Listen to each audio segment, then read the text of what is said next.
എന്തായാലും റിസൾട്ട് നോക്കാൻ പോവുകയാണ്.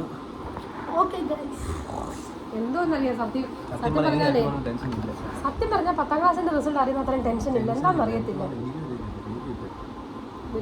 പ്രതീക്ഷിക്കാത്തോണ്ടോ റിസൾട്ട് നോക്കിയിട്ട് ഒന്ന് വീഡിയോ ഇരിക്കുന്നതാണ് ആരും വിചാരിക്കുന്നത്. സത്യമായിട്ട് റിസൾട്ട് സംഗീതം സത്യം നോക്കിയിട്ടില്ല. നോക്കാൻ പോകുന്നേ ഉള്ളൂ. കാര്യം 7ാം തീയതി മുതൽ കാത്തിരിക്കുക റിസൾട്ട് വരും എന്ന് പറഞ്ഞു. ഇപ്പം ഞങ്ങൾ കടയിൽ പോയിട്ട് ഇങ്ങോട്ട് വന്ന് ഞാൻ ക്ലാസ്സും കഴിഞ്ഞ് ഇങ്ങോട്ട് വന്ന് കടയിലൊക്കെ കയറിയിട്ട് ഇങ്ങോട്ട് വന്നപ്പോൾ അവിടെ കടയിലുള്ള ചേട്ടനെ ചോദിച്ചു മോൻ്റെ റിസൾട്ട് വന്നു. ഞാൻ പറഞ്ഞു ഇല്ല ഇതുവരെ വന്നിട്ടില്ല. ഇങ്ങോട്ട് വന്നിട്ട് ഇവൻ പറയാം അമ്മയുടെ റിസൾട്ട് വന്നിട്ടില്ല. ഞങ്ങൾ സെർച്ച് ചെയ്യാൻ പോവാണ്. കറക്റ്റ് പപ്പയുടെ മുഖത്തോട്ട് നോക്കിയത് റിയാക്ഷൻ കിട്ടും. കറക്റ്റ് സംഭവം.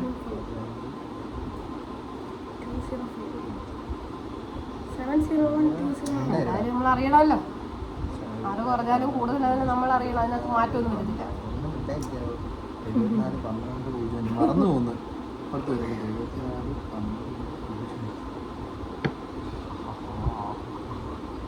കൃഷ്ണ നീ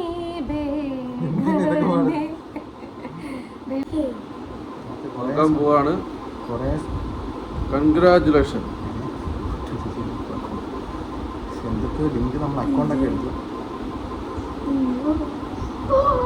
അപ്പൊ എന്റെ കൈ കടിക്കല്ലേ?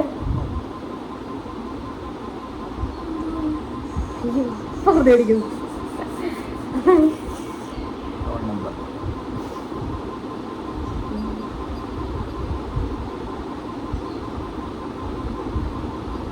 അമ്മയുടെ പേരൊക്കെ വേണമല്ലോ. അതേ ശ്രീദേവി.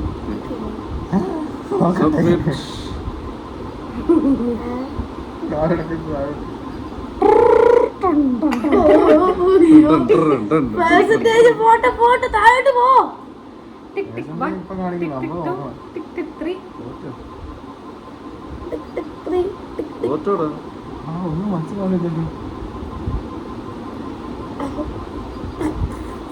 എല്ലാത്തിനും തോറ്റു.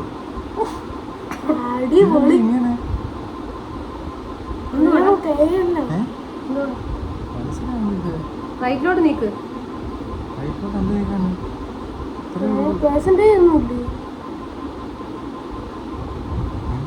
വന്നില്ലെന്ന് തോന്നുന്നു. മാർക്ക് കിടക്കുന്നത് ഏത്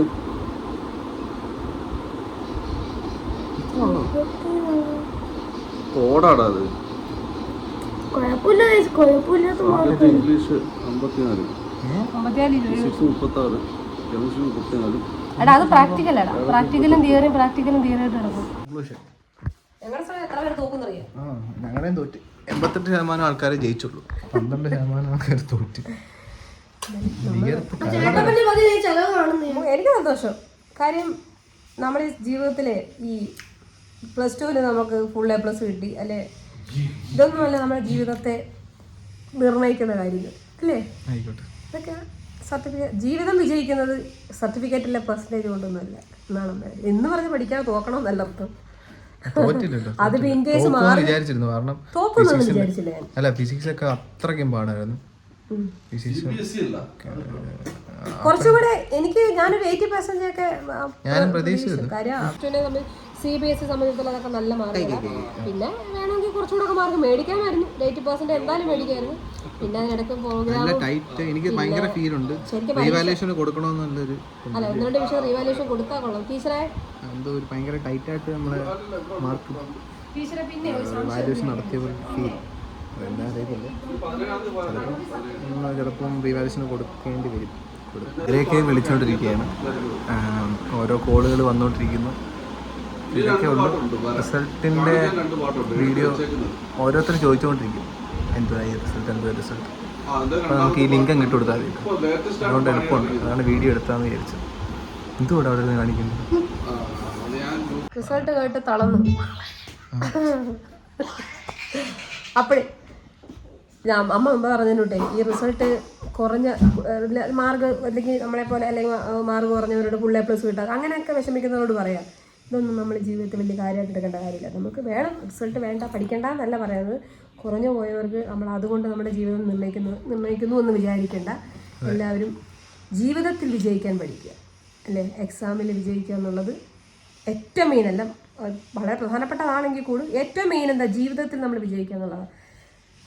ഏതെങ്കിലുമൊക്കെ രീതിയിൽ നമുക്ക് ചിലപ്പം പഠിക്കാനായിരിക്കത്തില്ല കഴിവ്, മറ്റു മേഖലയിലായിരിക്കും. അപ്പം അതിനെ നമ്മൾ പ്രോത്സാഹിക്കും. മറ്റുള്ളവരോടാ പറയുന്നത്, നിന്നോടല്ല പറയുന്നത് കേട്ടോ. നീ ഇത് കേട്ടിട്ട് എനിക്ക് പാട്ട് പോയി, ഞാൻ പാട്ട് പഠിച്ചോളാം. നേരത്തെ 88% ആൾക്കാരാണ് ജയിച്ചത് CBSE. അതെ അതെ, CBSE 12% തോറ്റു. അപ്പോൾ അവരോടൊക്കെയാണ് അല്ലേ? അതെ, ഫെയിലുവർ ആയോ കാര്യമില്ല. ചിലപ്പോൾ നമ്മളപ്പോഴത്തെ ചിലപ്പോൾ ഈ 88% പിന്നെ ഫെയിലുവർ ആയവരെന്ന് പറഞ്ഞാൽ ചിലപ്പോൾ എക്സാം അറ്റൻഡ് ചെയ്യാൻ പറ്റാത്തവരുണ്ടായിരുന്നു പോലെ, ചിലപ്പോൾ എഴുതി അങ്ങനെയൊക്കെ വരാമല്ലോ.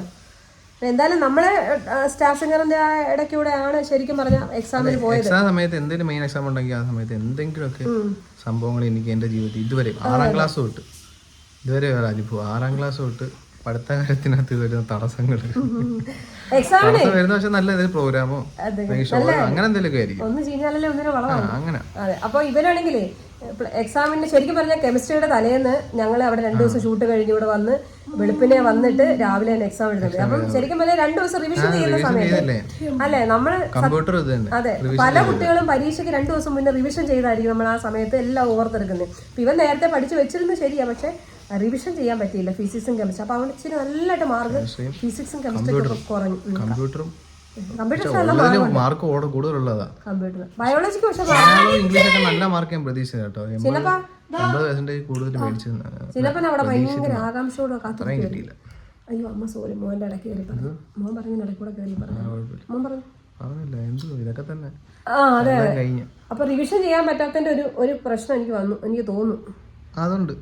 ഇത് കെമിസ്ട്രിയും ഫിസിക്സും കമ്പ്യൂട്ടറും പെട്ടെന്ന് വന്നിട്ട് ഈ വണ്ടിയിൽ നിന്നുള്ള നോട്ടത്തിലാണ് എഴുതിയത്. അതെ. അപ്പം നമുക്കൊന്ന് അവിടെ പോയാലും നമുക്ക് നല്ല എല്ലാവരും ആഗ്രഹിക്കുന്ന ഒരു കൊതിക്കുന്ന ഒരു വേദി നമുക്ക് കിട്ടിയില്ലേ. ഇപ്പൊ കണ്ട ഫോട്ടോ നോക്കി, ഈ ചിത്രമ്മയുടെ കൂടെയുള്ള ഫോട്ടോ ഒന്ന് കാണിച്ചു കൊടുത്തേ, ഫ്രെയിം. ഞാൻ ഭയങ്കരമായിട്ട് ആഗ്രഹിച്ചാ ഇനി ഒരാളുടെ ഫോട്ടോ കൂടെ ഇവിടെ ഫ്രെയിം ചെയ്ത് വെക്കാൻ ആഗ്രഹമുണ്ട്. ആരായിരിക്കും? യേശുദാസ്. നമ്മളെല്ലാവരും എന്താ പറയുക ആരാധിക്കുന്നത്. അദ്ദേഹത്തിനോട് ഒരു ഫോട്ടോ ഫ്രെയിം ചെയ്ത് വെക്കണം ഭയങ്കര ആഗ്രഹമാണ്. അപ്പൊ അതെ അതെ അതെ, എല്ലാവരുടെ കൂടെ ഉള്ള ഫോട്ടോ ഫ്രെയിം എല്ലാം ഫ്രെയിം ചെയ്ത് വെച്ചിട്ടുണ്ട്. അപ്പൊ അത് നമുക്ക് ഇപ്പൊ എന്തെങ്കിലുമൊക്കെ ചില വിഷമങ്ങൾ ഉണ്ടാവണമല്ലോ. അപ്പൊ വളരെ അപ്രതീക്ഷിതമായിട്ടാണ് സ്റ്റാർ സിംഗർ വന്നത്. അപ്പൊ അത് ഇത്രയും വലിയ സന്തോഷം നമുക്ക് കിട്ടി. അപ്പോൾ എല്ലാ സന്തോഷങ്ങളും ദൈവം എപ്പോഴും തരത്തില്ലല്ലോ. പഠിക്കുന്ന കാര്യത്തിൽ കുറച്ചുകൂടെ സീരിയസ് ആയിട്ട് കാണണം കേട്ടോ. +2 കഴിഞ്ഞ് ഇനിയിപ്പോൾ സ്റ്റാർ സിംഗർ കഴിയുമ്പോഴത്തേക്ക് അടുത്ത മെയിൻ കോഴ്സ്, പ്രൊഫഷണൽ കോഴ്സ്, അതിനകത്താണ് നമുക്ക് വിജയിക്കേണ്ടത് പ്രധാനപ്പെട്ടു അല്ലേ. ഇനി പഠിക്കാൻ പോകുന്നതാണ് നമ്മുടെ ഏതെങ്കിലും തൊഴിൽപരമായൊരു സബ്ജക്റ്റ് ആയിരിക്കും ഇനി പഠിക്കാൻ പോകുന്നത്. അപ്പോൾ അതുകൊണ്ട് അടുത്ത കുറച്ചുകൂടെ സീരിയസ് ആയിട്ട് എടുക്കണം. പിന്നെ ഇവിടെ വന്നവരൊക്കെ ഈ ചിത്രാമ്മയുടെ ഫോട്ടോ കണ്ടിട്ടേ, ഇവിടെ ഒരു തമിഴ് അമ്മയുണ്ട് തൊട്ടപ്പുറത്തെ. അമ്മയോട് വന്നിട്ട് ഇവിടെ വന്ന് പ്രാർത്ഥിക്കുക, യോ എൻ്റെ ചിത്രാമ്മ മോനെ. അപ്പൊ അതൊക്കെ ഭയങ്കരമായിട്ട് സന്തോഷമുള്ള കാര്യമാണ്. പപ്പ പ്രവചിച്ചായിരുന്നു. ഞാൻ നേരത്തെ മുൻകൂട്ടി എല്ലാം പറഞ്ഞ് എല്ലാം സെറ്റ് ചെയ്ത് വെച്ചിരിക്കുന്ന കാര്യമാണ്. അതിനകത്ത് 1 ഇഞ്ചും അങ്ങോട്ട് പോയിട്ടില്ല. ഇവൻ ഇച്ചിരി ഉഴപ്പിയൊക്കെ നടന്നു. അന്നേരം പപ്പ പറഞ്ഞടാ, നീ 10ാം ക്ലാസ്സിലെ മാർക്ക് എത്രയാണ്, അത് 100% പോലും നിനക്ക് കൂടത്തില്ല എന്നൊക്കെ. അത് ഞാൻ പറയട്ടെ, ബ്രാവല്ലേ കൊച്ചിനെ ബ്രാവല്ലേ. അപ്പൊ ഏട്ടാ പറയാം ബ്രാവ് എനിക്കറിയാം അവനെ എന്നൊക്കെ പറഞ്ഞു. ഞാൻ പക്ഷെ പ്രതീക്ഷിച്ചു 10ാം ക്ലാസ്സിനെക്കാളും കുറച്ചുകൂടെ കിട്ടുമായിരിക്കുന്നു. പക്ഷെ സിറ്റുവേഷൻ മാറിയില്ല, സെയിം സിറ്റുവേഷൻ. 10ാം ക്ലാസ്സിലും ഇതേപോലൊക്കെ തന്നെ കുറച്ച് കാര്യങ്ങളൊക്കെ ആയിട്ട് പോയി. അന്ന് പ്രോഗ്രാം ആയിരുന്നു സത്യത്തിൽ. ഇപ്രാവശ്യം പ്രോഗ്രാം ഒന്നും പിടിച്ചില്ല, പക്ഷെ കുറവായിരുന്നു. എങ്കിലും ഈ പറഞ്ഞ മനസ്സിൽ വലിയ ഈ സ്റ്റാർ സിംഗറിന്റെ ഒരു വലിയ വേദിയിലോട്ട് പോകുന്ന ഒരു സമയത്തായിരുന്നു ഈ +2 എക്സാം. എന്തായാലും കുഴപ്പമില്ല, നല്ല റിസൾട്ട് തന്നെ, നല്ല മാർക്ക് തന്നെ സ്കോർ ചെയ്യാൻ പറ്റി. മോനെ സംബന്ധിച്ചുള്ള നല്ല മാർക്കാണ് അല്ലേ. ഇതൊക്കെ ഓരോ പാഠങ്ങളായിരിക്കും. അടുത്ത ചിന്നപ്പം വരുന്നുണ്ട്. ഈ അടുത്ത 10ാം ക്ലാസ്സിന്റെ റിസൾട്ടും റിസൾട്ടൊക്കെ പത്മസൂര്യയുടെയാണ്. കാത്തിരിക്കുന്നു. അവന് വേറെ യൂട്യൂബ് ചാനൽ നമ്മൾ തുടങ്ങാം. അത്രേ ഉള്ളൂ. അപ്പൊ എല്ലാവർക്കും റിസൾട്ട് അറിഞ്ഞില്ലല്ലോ. ഇല്ല ക്ലാസ് ഒന്നുമില്ല. 10ാം ക്ലാസ്സിൽ ആവുന്നില്ല അമ്മയല്ല പഠിച്ചല്ലോ. പിന്നെ അപ്പോഴേ ഇനി പറയാൻ പോകുന്നത് എന്താ റിസൾട്ട് അറിഞ്ഞ എല്ലാ മക്കൾക്കും എല്ലാവിധ ആശംസകളും കേട്ടോ. ഈ റിസൾട്ട് എന്ന് പറയുന്നത് ജീവിതത്തിന്റെ ഫലമല്ല, നമ്മൾ എഴുതിയ എക്സാമിന്റെ ഫലം മാത്രമാണ്. ജീവിതത്തിലെ റിസൾട്ടുകൾ ഇനി വരാൻ പോകുന്നതുള്ളൂ. അതിനുവേണ്ടി എല്ലാവരും അധ്വാനിക്കും. അപ്പേ ടാറ്റ. പാട്ടുകളൊക്കെ കാണണേ കേട്ടോ. അതെ ബാക്കിയുള്ള ഫുൾ ഫോക്കസ് നമുക്ക് എല്ലാവരുടെയും അനുഗ്രഹവും സപ്പോർട്ട് എപ്പോഴും ഉണ്ടാവണം കേട്ടോ. Thank U.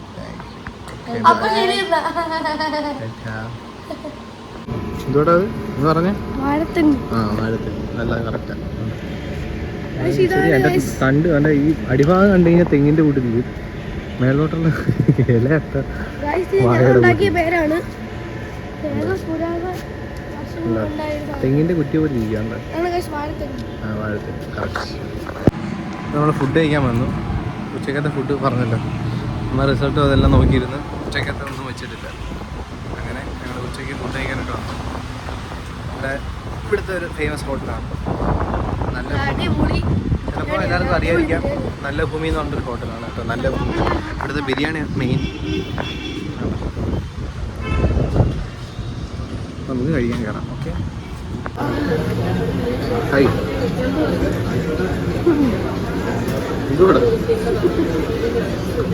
ഇവിടുത്തെ ബിരിയാണി ഇങ്ങനെയാണ് കേട്ടോ. വാഴയിലെ പൊതിഞ്ഞിട്ട് വരും. ഓ അമ്മയുടെ നീ മാത്രം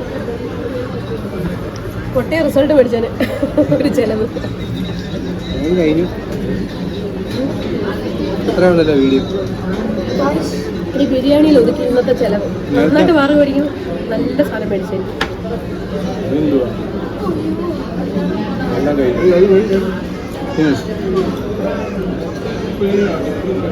ബൈ ബൈ വേണം. ബൈ വേണം. വേണം. ചിന്നപ്പൻ്റെ 10ാം ക്ലാസ് റിസൾട്ട് ചിഹ്നത്തെ കമ്മിങ് സൂൺ.